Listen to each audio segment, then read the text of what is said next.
Something changed, and the most important part is that it did not look dramatic. There was no breaking alert, no urgent speech, no immediate escalation powerful enough to force the entire world to stop and pay attention. On the surface, everything looked familiar.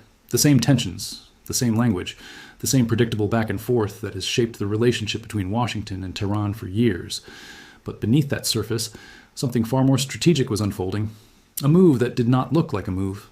A response that did not feel like a response. And that is exactly why it caught many people in Washington off guard. Because for decades, this relationship has followed a pattern, an unspoken rhythm. Both sides understand the boundaries, even if they never admit them publicly. Pressure is applied, signals are sent, reactions follow, sometimes slowly, sometimes sharply. But almost always within a framework both sides can recognize, and that framework creates something extremely important in geopolitics. Predictability. And predictability, even between rivals, is a form of stability. But the moment one side stops playing within that structure, even slightly, the entire equation begins to shift. And that is what makes this moment different. This time, the response did not follow the pattern. And when patterns break, the real question is not only what happened, the real question is why it happened and what it means going forward. To understand that, we have to step back. Not into history just for the sake of history, but just enough to see the structure behind the present. The relationship between the United States and Iran is not simply about disagreement. It is about strategy layered over decades. Every decision, every policy, every move is shaped by that long history. From Washington's perspective, one of the central tools has been economic pressure. Sanctions have played a critical role not only as punishment, but as leverage. The idea is simple. Restrict access, limit options, influence behavior. And for a long time, that strategy seemed to produce a certain kind of response. Iran would adjust, sometimes resist, sometimes signal, but always within a range that could be interpreted and anticipated. It was not stability in the peaceful sense, but it was structured tension. And structured tension is manageable because when you understand the pattern, you can prepare for it. But here's where things start to change. Over time, any system placed under sustained pressure begins to adapt. Not instantly, not visibly, but gradually. At first, those adaptations look small, almost insignificant. A shift in how trade flows, a new partnership that does not attract much attention, a workaround that seems temporary. But when those small adjustments begin to align, they form something much more important, a new pattern. And this is where the current moment becomes difficult to read. Because instead of responding directly to pressure, Iran appears to be adjusting the environment around that pressure. That is a very different kind of strategy. It is not open confrontation. It is not loud escalation. It is repositioning. And repositioning does not announce itself. It develops quietly. It builds over time. And by the time it becomes fully visible, it is already influencing the landscape. Think about it in simple terms. If pressure is applied in a straight line, the expected response is resistance, something that pushes back directly. But what if, instead of resisting, you change the terrain? What if you reduce the effectiveness of that pressure without confronting it head on? That is what makes this move so difficult to counter. Because traditional tools are designed for visible challenges. They respond to actions, they respond to statements, they respond to clear signals. But they are far less effective against something operating below that level, something that does not trigger an immediate reaction, but still changes the outcome over time. From Washington's perspective, this creates a kind of strategic uncertainty. Because the system still appears to be functioning, policies are still in place, pressure is still being applied, but the results begin to shift in subtle ways. And subtle changes are easy to overlook, especially when they happen gradually. One of the most important aspects of this situation is that there is no single defining moment, no one event that clearly marks the shift. Instead, it is a collection of small moves, each one reinforcing the others. Economic adjustments, regional coordination, quiet shifts in alignment. Individually, they do not seem dramatic, but together, they begin to tell a different story. A story of adaptation, not reaction. And that distinction matters more than it may seem, because reactive strategies depend on timing. They wait for something to happen, then respond. They operate inside the structure defined by the other side. But adaptive strategies do something else entirely. They reshape the structure itself. They change the environment in which future decisions will be made. And when that happens, the balance begins to shift, not through force, not through spectacle, but through positioning. That is the kind of shift that does not create immediate headlines, but it creates long-term consequences. For policymakers in Washington, this introduces a dilemma. Respond too quickly, and you risk misreading the situation. You might interpret a gradual adjustment as a major shift and react in a way that escalates unnecessarily. But wait too long, and the shift becomes more entrenched. By the time it is fully understood, the opportunity to influence it may already be reduced. This is one of the most challenging aspects of modern geopolitics. The most important changes often happen in the space between visibility and invisibility. Not fully hidden, but not obvious either. And navigating that space requires a different kind of awareness. It requires looking beyond immediate events and focusing on patterns. Patterns that develop slowly, patterns that do not demand attention, but patterns that reward those who notice them. At the same time, it is important to remain grounded. Not every shift represents a major transformation. Not every adjustment signals a long-term strategy. Sometimes changes are simply responses to immediate conditions. But when multiple changes begin to align in the same direction, it becomes harder to dismiss them. And that is where we are now, at a point where the pattern is emerging but not yet fully defined. That ambiguity is exactly what makes this moment so important, because it forces a deeper level of analysis, not just what is happening, but how it is happening, and more importantly, what it suggests about the future. One possible interpretation is that Iran is moving toward a strategy focused on resilience. Instead of trying to directly counter pressure, it is building systems that can operate despite that pressure. That is a long-term approach. It does not produce immediate results. It does not create dramatic shifts overnight. But over time, it changes the equation because resilience reduces vulnerability. And when vulnerability decreases, strategic options increase. Another possibility is that this shift reflects a broader understanding of the global environment, because the world itself is changing. Economic systems are becoming more complex. Global influence is becoming more distributed.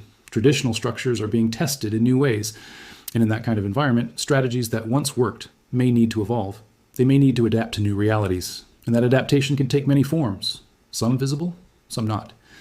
For the United States, this raises important questions. If pressure alone is no longer producing the same outcomes, what comes next? If the environment is shifting, how should strategy shift with it? And perhaps most importantly, how do you respond to something that is not clearly defined? These are not simple questions, and they do not have immediate answers because geopolitics is not a fixed system. It evolves, it responds, and it often changes in ways that are difficult to detect in real time. That is why moments like this matter. Not because they provide clarity, but because they challenge assumptions. They force a reevaluation of how things are understood, and they create space for new perspectives. As we move forward, several possible paths begin to emerge. One path is gradual adjustment. Both sides continue to adapt slowly without triggering a major escalation. In this scenario, the relationship evolves in a controlled way. Tensions remain, but they are managed. Changes happen, but they happen incrementally. Another path is delayed recognition. The subtle shifts continue until they reach a point where they can no longer be ignored.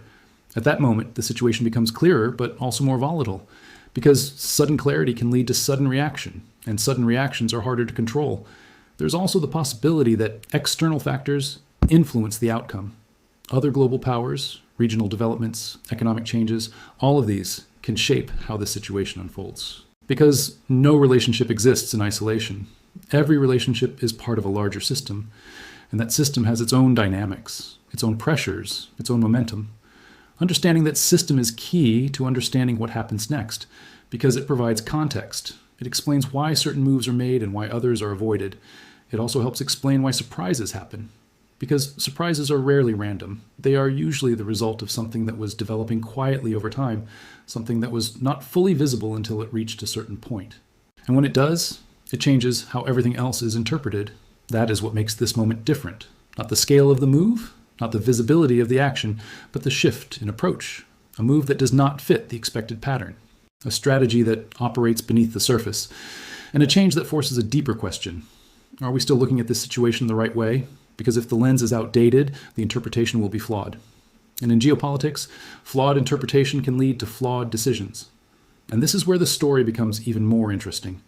Because once you begin to question the lens, you start to see details that did not seem important before.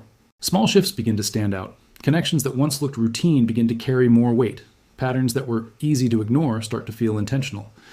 Because in geopolitics, strategy is rarely about a single move. It is about how multiple moves connect over time. What we are likely witnessing is not a sudden change, but the visible edge of a longer process. A process that may have been developing quietly for years. And if that is the case, then the real story is not just what Iran did recently, but how it prepared for it. Preparation in this context does not mean one decision or one policy. It means a gradual shift in how challenges are approached. Instead of focusing only on immediate pressure, the focus appears to have expanded toward long-term positioning. And long-term positioning operates very differently. It is slower, it is less visible, but it is also more durable, because it does not depend on reacting to each new development. It creates a foundation that can absorb those developments. That is where the concept of strategic depth comes in. Strategic depth is not just about geography or resources. It is about flexibility, the ability to operate under different conditions without losing effectiveness. And building that kind of flexibility takes time. It requires diversification of options. It requires multiple channels instead of relying on one. And most importantly, it requires anticipating how the environment might change. If we look at the broader regional picture, this becomes even more significant. The Middle East has never been static. Alliances shift, interests evolve, new actors gain influence while others recalibrate their roles. In that environment, adaptability becomes one of the most valuable strategic assets, because rigid strategies struggle in dynamic systems. Flexible strategies survive, and sometimes they do more than survive. They thrive. And if Iran is indeed moving toward a more flexible, resilience-based approach, then the implications extend far beyond its direct relationship with the United States. They begin to influence regional dynamics. They affect how other countries position themselves. They reshape expectations, not just in Washington, but across the broader geopolitical landscape. At the same time, it is important to recognize that this is not a one-sided process. The United States is also adapting. It has its own strategic priorities, its own global commitments, and its own need to respond to a rapidly changing world. This is not a static competition where one side moves and the other simply reacts. It is an ongoing interaction, a continuous process of adjustment and counter-adjustment. And in that process, perception becomes just as important as reality, because decisions are based not only on what is happening, but on how it is interpreted. If a move is misunderstood, the response may not align with the intention behind it. And that can create new dynamics, sometimes stabilizing, sometimes destabilizing. This is why subtle shifts can be so powerful, because they operate in that space between action and interpretation. They do not force an immediate response, but they influence how future responses are shaped. Over time, that influence accumulates, and when it reaches a certain level, it begins to change the overall direction of the relationship. This is where many observers begin to ask a critical question. Was this shift intentional, or was it the natural result of adapting to pressure over time? The answer may be a combination of both, because in complex systems, intentional strategy and natural adaptation often overlap. A policy designed for one purpose can create opportunities in another area. A response to pressure can evolve into a longer-term approach, and what begins as necessity can become strategy. That is what makes this moment difficult to define. It does not fit neatly into a single category. It is not purely reactive. It is not purely proactive. It is something in between, a transition. And transitions are inherently uncertain. They do not have clear starting points. They do not have clear end points. But they are critical moments, because they determine the direction of what comes next. As this transition unfolds, several deeper dynamics begin to emerge. One of them is the growing importance of indirect influence. In the past, power was often measured in visible terms. Military strength, economic size, direct control, those factors still matter. But they are no longer the only indicators. Increasingly, influence is expressed through networks, through connections, through the ability to shape outcomes without direct intervention. And that kind of influence is harder to measure. It does not always produce immediate results, but it creates leverage over time. Another dynamic is the role of patience. Short-term strategies seek immediate impact. They aim for visible results. But long-term strategies operate differently. They prioritize positioning over speed. They accept slower progress in exchange for more sustainable outcomes. And if this shift reflects a more patient approach, then it suggests a willingness to operate on a different timeline. That has important implications. Because when two sides operate on different timelines, their expectations can diverge. One side may expect immediate change. The other may be focused on gradual transformation. And that difference can lead to misalignment, not necessarily conflict, but misunderstanding. And misunderstanding in geopolitics can be just as consequential. Another layer to consider is how other global actors respond, because any shift in one relationship affects the broader system. Other countries observe, they interpret, they adjust their own strategies accordingly. Some may see opportunity, others may see risk, and their responses can either reinforce the shift or counterbalance it. This creates a feedback loop where actions influence reactions, and reactions influence future actions over time. These loops shape the overall trajectory of the system. And this is why it is difficult to predict exactly what will happen next. Not because there is no logic to the situation, but because there are multiple layers of logic interacting at the same time. Economic logic, political logic, strategic logic, each one operating on its own timeline with its own priorities. And when those layers intersect, the outcomes become more complex. But that complexity is not a weakness. It is a defining feature of modern geopolitics. And understanding it requires a shift in perspective. Instead of looking for single causes, we look for patterns. Instead of expecting clear signals, we analyze subtle changes. Instead of focusing only on immediate events, we consider long-term trajectories. From that perspective, the current moment begins to make more sense, not as an isolated surprise, but as part of a broader evolution. A shift in how strategy is approached. A shift in how influence is exercised. And a shift in how outcomes are shaped over time. As we look ahead, the possible scenarios remain open. One scenario is continued subtlety. The current approach continues, gradually strengthening over time without triggering a major reaction. In this case, the shift becomes normalized. It becomes part of the new structure. Another scenario is increased visibility. At some point, the underlying changes reach a level where they can no longer remain quiet. They become more apparent. And, as they do, the responses become more direct. This could lead to new forms of tension. But it could also lead to new forms of negotiation. There is also the possibility of disruption. An unexpected event, economic, political, or regional, could alter the trajectory. It could accelerate the shift, slow it down, or redirect it entirely. Because in complex systems, external shocks can have disproportionate effects. They can reveal underlying dynamics more quickly than gradual change. But regardless of which scenario unfolds, one thing remains consistent: the importance of understanding the underlying structure. Because without that understanding, events can seem disconnected, random, unpredictable. But with that understanding, patterns begin to emerge. Connections become clearer, and the broader narrative starts to take shape. That narrative is not about one country surprising another. It is about how strategies evolve under pressure, how systems adapt, and how change often happens in ways that are not immediately visible. That is the deeper insight. Not that something unexpected happened, but that expectations themselves may need to be updated. Because when the framework changes, even slightly, everything built on that framework begins to shift. And that brings us back to the central question. What does this mean going forward? The honest answer is that it means uncertainty, but not chaos. It means a period of adjustment, a phase where both sides and the broader system are recalibrating. And recalibration takes time. It involves testing boundaries, interpreting signals, gradually forming a new understanding of the landscape. During that process, there will be moments that seem significant, moments that draw attention, moments that dominate the conversation. But the real story will continue to develop beneath those moments, in the patterns, in the connections, in the gradual alignment of multiple factors. For viewers trying to make sense of this, the most important takeaway is not a specific prediction. It is a way of thinking, a way of looking beyond the surface, a way of recognizing that in geopolitics, the most important changes are often the least obvious. They do not announce themselves, they do not demand attention, but they shape outcomes in profound ways.